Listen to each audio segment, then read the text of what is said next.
You're listening to the Dibbly-Dobbly podcast.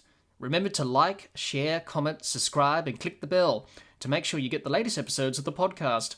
Be sure to like and share our Facebook page and follow us on Twitter and on Instagram. Hi everyone, and welcome back to another episode of the Dibbly-Dobbly podcast. On today's episode of the podcast, we review the T20 International Series between Australia and England. It's the Dibbly-Dobbly podcast, and let's get started. Let's have a look at the results from this T20 International Series between Australia and England. The first T20 was played at the Perth Stadium. England won by 8 runs. Alex Hales was named player of the match.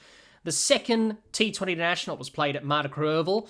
England won by 8 runs, and Darwin Milan was named player of the match. And the third and final T20 International from Martica Oval, it was a no result. England won the series 2-0, and Joss Buttler was named player of the series.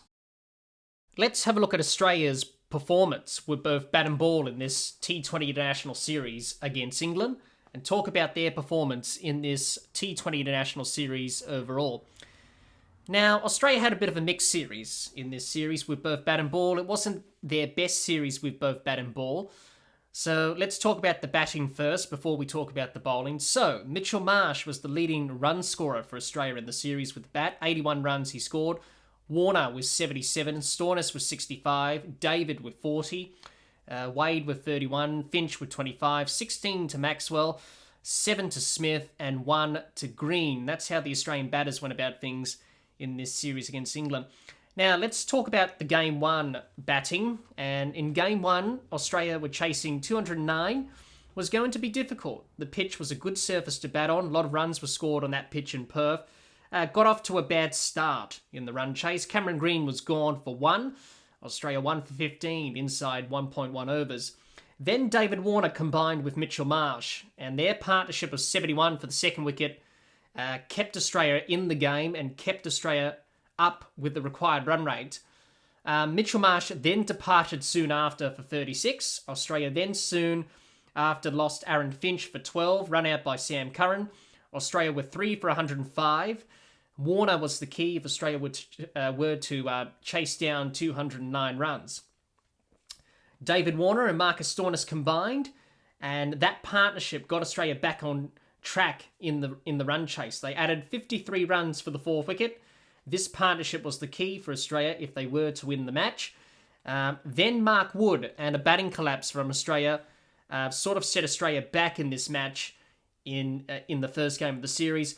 Australia had a batting collapse and Mark Wood was the destroyer. Stoinis was out for 35. Australia 4 for 158. Then Tim David got out for a duck.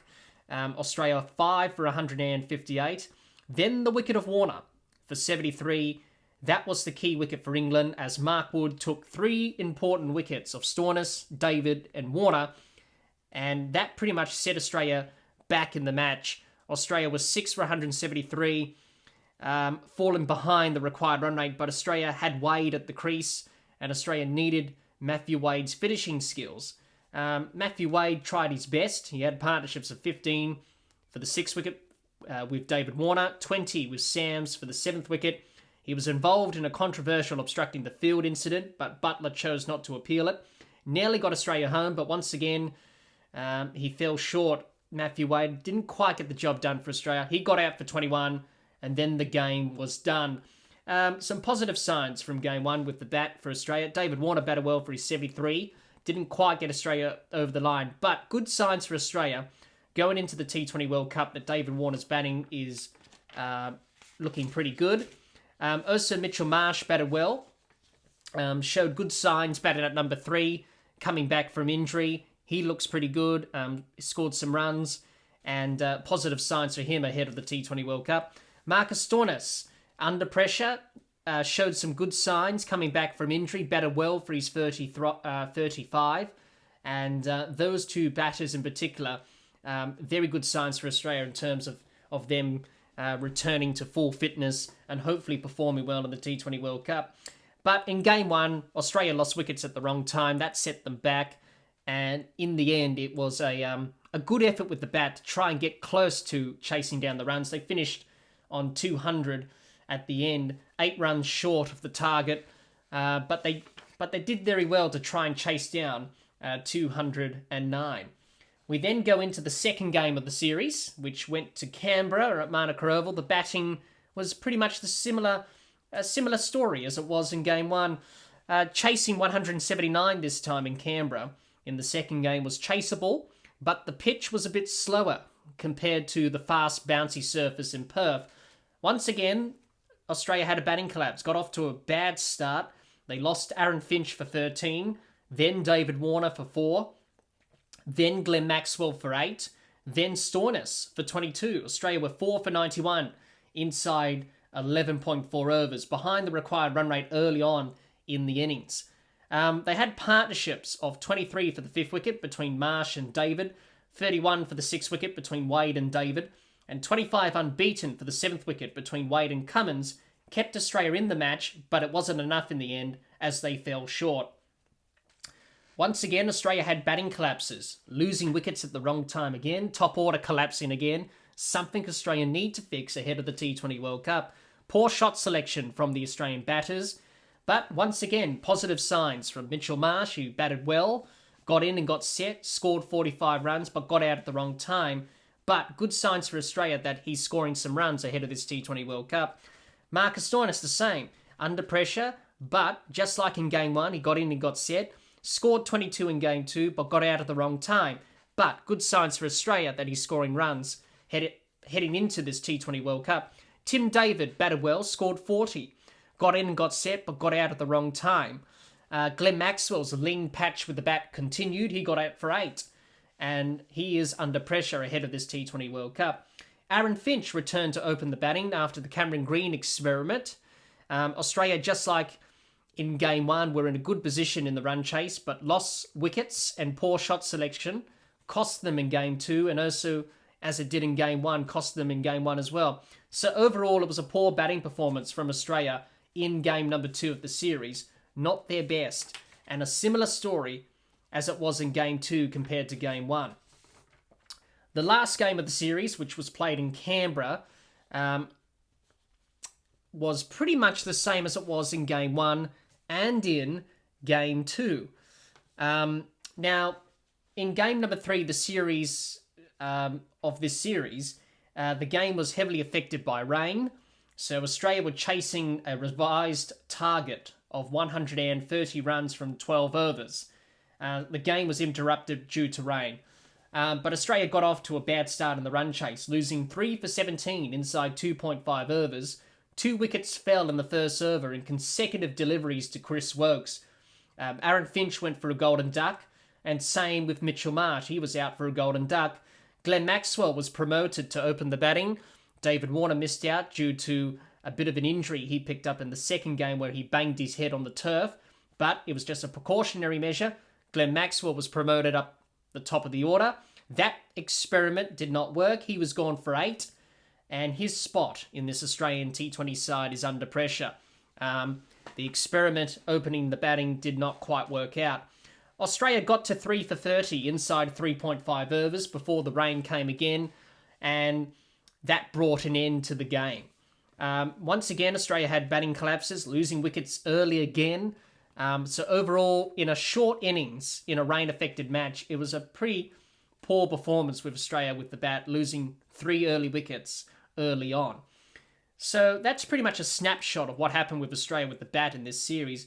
It was a bit of an inconsistent series. The concerns for Australia is the batting collapses and the top order not firing. So that's something that they need to work on going into the T20 World Cup. How can we stop the batting collapses? And how can the top order try and get better and score runs? Also question marks over Glenn Maxwell's form. Not a great series for him, averaging 8 in the series, but 16 runs. That's not good enough. Obviously, Aaron Finch has returned to the top of the order. The last 2 games of the series hasn't been great for him at the top of the order. As we saw in the West Indies series, he did okay. In the England series, he struggled. Good to see Mitchell Marsh back into the runs. Same with Marcus Stoinis. David Warner seems to be scoring runs, and he looks in good touch ahead of the T20 World Cup. Steve Smith only played 1 game in this series, didn't play in game 1 or game 2. Looks like he'll probably won't start in the best 11 for Australia in the T20 World Cup. So there's a lot of questions for Australia to answer ahead of the T20 World Cup in terms of their batting. It does need some work. In this series against England, they weren't quite at their best with the bat. Let's have a look at the Australian bowlers and how they performed in this T20 International Series against England. The Australian bowling in this series was a bit of a mixed performance. Same with the batting. At times it was good, at other times it wasn't so good. So let's have a look at the bowling and talk about how they went about things in all the 3 games of this series. We'll start with Marcus Stoinis. He was the leading wicket taker for Australia in this series. He took 4 wickets, 3 wickets for Ellis, 2 wickets each for Zampa and Cummins, a wicket each for Kane Richardson, Sams, Stark and Hazlewood. That's how the Australian bowlers went about things in this series against England. Now, the bowling performance in Game 1 wasn't quite Australia's best bowling performance. Now, we've got to remember that Australia's main attack in terms of their bowling attack of Stark, Cummins and Hazlewood and Zampa were rested for the first game of the series in Perth. So it was definitely a different attack compared to other games where Australia's had the main attack. Obviously, the attack included Nathan Ellis, Mitchell Swepson, and Daniel Sams, and Kane Richardson. It was definitely a different attack, obviously, because Cummins, Stark, Hazlewood, and Zampa were being rested. Australia were thinking about long term, especially going forward to the T20 World Cup. So they decided to play their second 11 attack. And unfortunately for Australia, the bowling was quite poor. It was a pretty good surface in Perth. The bowlers went for a lot of runs on both sides. But the Australian attack in the first game got their lines and lengths wrong, were inconsistent with their lines and lengths as well. They misexecuted their skills with the ball. They did well to drag it back by taking wickets to keep England to 208 after 20 overs. It could have been a 220, 230 score. But Nathan Ellis was the main contributor in terms of getting Australia back into the match. He took 3 for 20 from his 4 overs, and he bowled pretty well. Kane Richardson, who came back into the team for the first game, a part of Australia's T20 World Cup squad, hasn't played in a while, needed to get a bit of game time. It was a pretty much poor performance from him in Game 1. 1 for 39, going at 9 runs and over. But it was a very difficult surface. It was a good surface for batting. Kane Richardson looked a bit rusty. I guess the good news for Australia from Game 1 was that Marcus Stoinis bowled okay, which was good signs for Australia going forward to the T20 World Cup. Coming back from a side strain, good to see him bowling again at the bowling crease. So overall, a poor bowling performance from Australia's second string attack, but they did well to peg it back and keep England to 208. It would have been a 220 or 230 score. We then go to Game 2 of the series, and Australia welcomed back the main attack of Stark, Cummins, Hazlewood and Zampa for Game number 2 of the series in Canberra. They bowled well up front to have England 4 for 54 inside 8.1 overs, but the bowling after that was poor. Got their lines and lengths wrong, leaked runs. The skill execution with the ball was lacking. The partnership of 92 for the 5th wicket between Moeen Ali and Dawood Malan put Australia's bowlers under pressure and rescued England from 4 for 54 to 7 for 178. Australia didn't quite capitalise when England were 4 for 54. They couldn't break it open. They couldn't seal the game. And therefore, England were able to come back into the match and win the match in the end. Australia tried different bowling combinations in game number 2. Hazlewood and Cummins bowled the first 2 overs. Mitchell Stark came in later into the attack. Marcus Stoinis bowled at the death, leaked runs. Australia trying different bowling options ahead of the T20 World Cup. And also from Australia, the fielding was poor. They dropped catches. Australia's fielding was very poor, dropping some catches. Glenn Maxwell dropped Moeen Ali when he was on 1. Tim David dropped Dawood Malan when he was on 54. Adam Zampa dropped Moeen Ali on 38. But that was a tough caught and bowled. So costly drops for Australia as Moeen Ali and Dawood Malan added 92 for the 5th wicket. And that partnership pretty much got England back into the match. And they were able to win the second game. So overall, in game number 2 for Australia, the bowling was an inconsistent bowling performance. And Australia would have been disappointed with that bowling performance in Game 2. Now, in Game number 3 of the series, the bowling performance was a little bit better, but still some areas to work on. The bowling was okay, did well to keep England to 2 for 112 and 12 overs in a rain-shortened match. The death bowling was a little bit poor from Australia, still needs a bit of work. Obviously, a bit difficult to be too critical on Australia's death bowling in the last game, because really it was a rain-shortened match, 12 overs in the end. England were trying to swing out and try and get as many runs as they can, so we can't be too critical about Australia's death bowling in the last game of the series, because really, at the end of the day, it was a rain-affected match. But still some areas to work on there for Australia. So overall, the bowling in game number 3 for Australia was okay. So that's pretty much what happened with Australia's bowling throughout this whole series. Still a lot of work to do. It's still a good attack. The likes of Sampa, Cummins, Stark and Hazelwood. You've got some good bowlers there. Obviously, Marcus Stoinis bowling is a good sign for Australia going into the T20 World Cup as he comes back from a side strain injury. Obviously, in game number 1, they had their second attack, basically, of Ellis and Sams and Kane Richardson, who's a part of the T20 World Cup squad, trying to get some game time. So it was a bit of a mixed performance from Australia's bowlers in this series, but there's some areas to work on in terms of their death bowling, trying to execute their skills well at the death, trying to make sure we execute our plans. But overall, it was a bit of a mixed bag from the Australian bowlers in this T20 series against England. Let's have a look at England's performance with both bat and ball in this T20 International Series against Australia and talk about their performance in the series overall. Now, it was a very good series from England, obviously winning the series 2-0. The last game, unfortunately, was affected by rain and it was a no result. But I think England will be very pleased with how they went about things with both bat and ball in this series against Australia ahead of the T20 World Cup.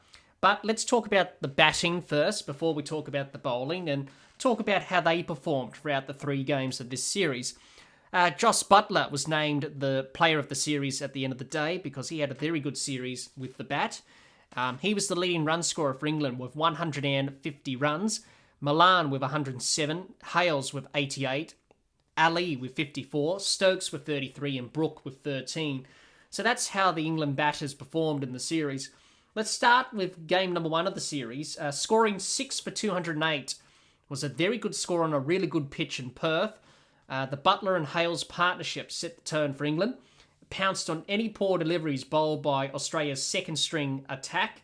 They did the basics well, rotated the strike well, built the partnership nicely, batted smartly. Their aggressive batting was not reckless but smart.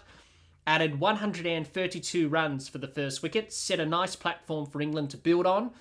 And pretty much it looks like Alex Hales and Jos Buttler to open for England in the T20 World Cup. After the Buttler and Hales partnership was broken and got out, England struggled with the bat, didn't get any momentum with the bat at all after that, but they managed to get a score of 208 runs from their 20 overs. Maybe missed out on more runs, I should say. Could have got 220, 230. But in the end, 208 was a very good score and they were able to win the match. Good signs for England that Buttler and Hales are scoring runs leading into the T20 World Cup. So overall, it was a good batting performance from England in game number 1 of the series. We head over to game number 2 of the series at Manuka Oval. And for England's batting, it was poor and good at the same time. They batted first as Australia decided to bowl first. England found themselves in trouble in game number 2 early on. 4 for 54 inside 8.1 overs. The batters found it hard to adjust to a slow surface in Canberra compared to a fast, bouncy surface in Perth. Australia had their main attack back of Stark, Cummins, Hazelwood and Zampa, and that really tested the England batters early on. But Dawood Malan and Moeen Ali got England out of trouble. They added 92 for the 5th wicket from 4 for 54 to 7 for 178, got England into a good position.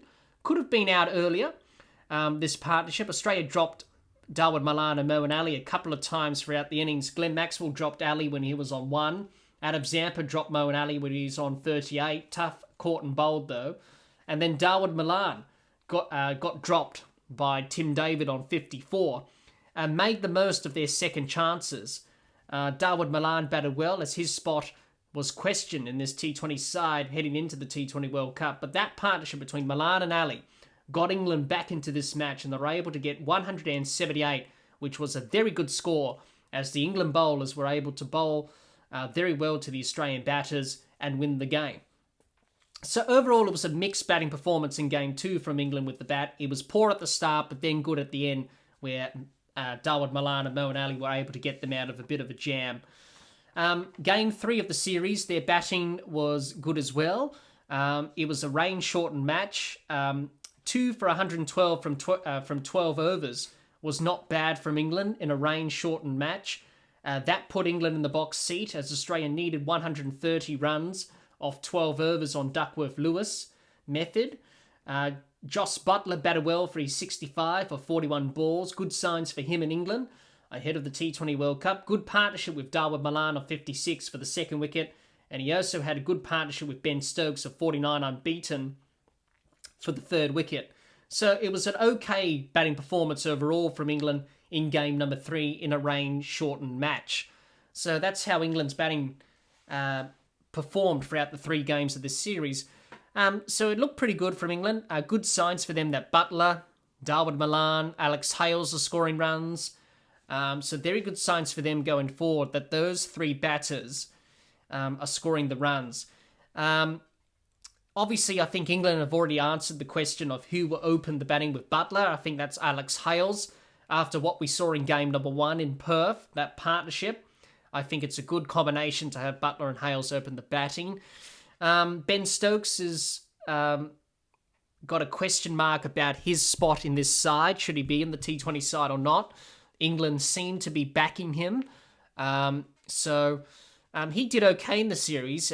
He got 33 runs, but in the first 2 games he looked a bit rusty. But in game number 3 he was able to score a bit more freely, and obviously trying to get back into the swing of things after missing out for a very long time in T20 cricket. Harry Brook had a quiet series, but we know what he can do. Moeen Ali was very good in game number 2. So England's batting's firing very well. All the batters are scoring runs, which is good signs for them ahead of the T20 World Cup. So overall, a very good batting performance from England in this T20 series against Australia. Let's have a look at the England bowlers and their performance throughout this 3-game T20 series against Australia, and talk about how they performed overall as a bowling unit. The bowling for England is going to be a very big question mark for them ahead of this T20 World Cup, because we know with the England bowlers, they don't have pace. The only one who has real express pace is Mark Wood. Everyone else is a bit medium pace, fast medium, and a bit similar. So the bowling would be tested in this T20 World Cup and also in this series against Australia, but the bowling was pretty good. Let's talk about what they did in Game 1, but before we do that, let's have a look at how the bowlers went about things in terms of their stats. Sam Curran was the leading wicket taker of the series for England, 5 wickets for him, 3 wickets each for Wokes, Wood and Topley, and a wicket each for Stokes, Willey and Rashid. So that's how the England bowlers went about things in the series in terms of their statistics. Let's talk about game number 1, the bowling in the first game of the series in Perth. They did well to take wickets on a very good batting surface. Mark Wood's 3 wickets changed the game in England's favour when he dismissed David Warner for 73, Marcus Stoinis for 35 and Tim David for a duck. That spell of bowling pretty much changed the game for England in that game, because Australia were getting close. In the end, Australia finished on 9 for 200 and England were able to win the match by 8 runs. So it was a very good bowling performance from the England bowlers on a very good batting surface in Perth. And without having that express pace, they had Mark Wood, and he was able to generate that pace and cause the wickets and the collapse that Australia had. And that pretty much changed the game in England's favour. So overall, a pretty good bowling performance in game number 1 of the series from England. Game number 2, the bowling performance in game number 2 at Manuka Oval was pretty good. The England bowlers did a good job, picked up wickets when they needed one, were able to keep the pressure on the Australian batters. Sam Curran was the pick of the England bowlers. He took 3 for 25 from his 4 overs. They bowled a good line and length, executed their skills with the ball, and were able to pick up wickets and able to win the game for England. So in game number 2, the bowling performance was very good, and all the bowlers did their role and took wickets when needed. Game number 3 of the series, which was the last game of the series in Canberra at Manuka Oval, the bowling performance was very good. Was excellent, in fact. Now, we've got to remember that the last game of the series was a rain-affected match. So England's bowling at the start of Australia's innings in that run chase in the last game was pretty good. England had Australia 3 down for 30 inside 3.5 overs. Chris Woakes, doing the damage, took 2 wickets in the first over in consecutive deliveries. He removed Aaron Finch for a golden duck caught by Brooke, and then Mitchell Marsh next ball for a golden duck caught by Mark Wood. He took 3 for 4 from his 2 overs, Chris Woakes, and Australia were 3 for 30, in trouble early in the run chase. But unfortunately, the rain came again, and that brought an end to proceedings in game number 3. So the bowling from England in game number 3 was pretty good, and it was a pretty good bowling performance from England in a short bowling innings in game number 3 of the series. So that's a bit of a snapshot of how England went about things in the series with the ball. All the bowlers did very well. They all took wickets. So it'll be interesting to see how the bowlers go in the T20 World Cup. But I think the performance they put out in this series against Australia will give them tremendous confidence, knowing that we can take wickets on these surfaces despite not having the express pace.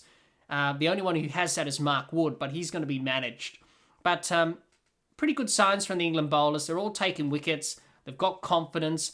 Can they translate that into the T20 World Cup? That will be the next question. But overall, all the bowlers did very well, and they were able to win the game for England and help them win this series 2-0. This T20 International Series between Australia and England was an important series for both teams as they prepare for the T20 World Cup. Australia will be disappointed in how they performed in this series against England. This series has highlighted some areas of concern for Australia as they look to improve ahead of their title defence. England will be happy with how they performed in this series against Australia, but will be still looking at the areas to improve on ahead of the T20 World Cup. Well, that's all the time we have for this episode. Be sure to subscribe and click the bell to get the latest episodes of the podcast, and like and share our Facebook page, and follow us on Twitter and on Instagram. Until next time, keep safe, and bye for now.